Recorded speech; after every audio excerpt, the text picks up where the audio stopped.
কোরআন শরীফ ধরতে হবে, ওযু করা লাগবে, মাস্ট বি। আপনি কোথায় পেয়েছেন? রাসূলুল্লাহ আসলেন টয়লেট থেকে। কোথা থেকে? পায়খানা প্রসাব করার পরে নবীজি আসলেন, পানি দেওয়া হয়েছে তাকে। তিনি হাত মুখ ধোয়ার পরে গোশত খেলেন। বিশ্ব নবীকে জিজ্ঞাসা করা হয়েছে, হে রাসূল, আপনি ওযু করলেন না? তিরমিজি শরীফের হাদিস। নবীজি বলেন, দেখো, আল্লাহ আমাকে শুধু নামাজের আগে ওযু করার জন্য আদেশ দিয়েছেন, তাছাড়া পৃথিবীর কোনো কাজ করার আগে ওযু করা লাগবে আদেশ আমি পাইনি।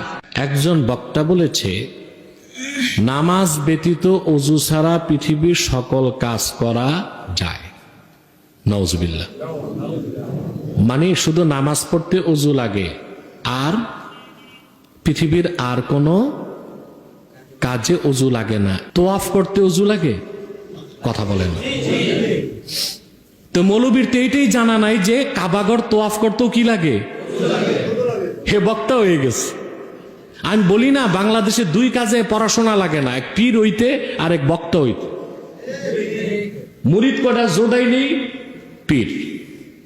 আর গলাটা ভালো মতো বাজাইতে পারলে হে বড় বক্তা। তো মৌলবীর তো জানাই নাই যে শুধু নামাজে ওযু লাগে না, তোয়াফ করতে ওযু লাগে। কথা বলেন। তা তার কথাটা কি ভুল? শুধুই ভুল না মারাত্মক ভুল? তারপরে আসেন, আপনি হাজরে আসওয়াদকে চুমা দিবেন, ওযু লাগবে না? লাগবে কিনা? দেখুন,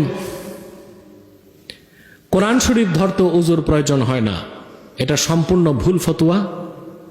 অসংখ্য হাদিস দিয়ে প্রমাণিত, মুমিন মুসলমান বিনা ওযুতে কোরআন শরীফ ধরতে পারবে না। আল্লাহ কোরআনে বলেছেন, লা ইয়ামাসসুহু ইল্লাল মুতাহহারুন।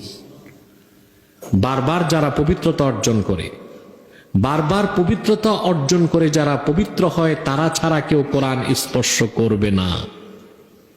এখন মুতাজিলা যারা, একটা বাতিল ফেরকা মুতাজিলা, তাদের আকীদাগত বিশ্বাসের কারণেই তাদের অনুসারীরা এই ফতোয়াটা দেয় যে কোরআন শরীফ ধরতে কি লাগবে না, ওযু লাগবে না। কারণ মুতাজিলাদের আকীদা যে কোরআন হচ্ছে মাখলুক, কোরআন কি। আর আহলুস সুন্নাহ ওয়াল জামাতের আকীদা আল কোরআনু কালামুল্লাহি গায়রু মাখলুক। কোরআন মাখলুক না, এটা আল্লাহর সিফাত, কালামুল্লাহ। তা আমাদের বিশ্বাস কোরআন আল্লাহর কালাম, গায়র মাখলুক। এই জন্য ওযু ছাড়া ধরা যাবে না। কিন্তু মুতাজিলাদের বিশ্বাস কোরআন আল্লাহর কালাম কিন্তু মাখলুক। যেহেতু মাখলুক, অতএব ধরতে ওযুর প্রয়োজন নাই। এটা বিভ্রান্ত পথভ্রষ্ট মুতাজিলাদের আকীদা। এইরকম আকীদা বাংলাদেশে ছড়ানো হচ্ছে, কিছু বক্তা এবং প্রবক্তা এই কাজগুলো করে যাচ্ছে। লা ইয়ামাসসুহু ইল্লাল মুতাহহারুন, এই আয়াতের তাফসীরে অধিক সংখ্যক মুফাসসিরের বক্তব্য হচ্ছে, এই আয়াত দিয়ে স্পষ্ট আল্লাহ প্রমাণ করেছেন পবিত্রতা অর্জন করা ছাড়া কোরআনকে স্পর্শ করা যাবে না। এখন মূর্খের দল আবার অপব্যাখ্যা করে, তারা বলে লা ইয়ামাসসুহু ইল্লাল মুতাহহারুন, এটা লাউহে মাহফুজের কথা বলা হয়েছে। কোরআন লাউহে মাহফুজে আছে, ওখানে পবিত্রতা অর্জনকারী ছাড়া কেউ ধরতে পারে না। আরে নাদানের গোষ্ঠী, লাউহে মাহফুজ কই? 7 আকাশের উপরে। ওখানে তো অপবিত্র কোনো সত্তাই নাই, যা আছে সবই পবিত্র, সবই নূর।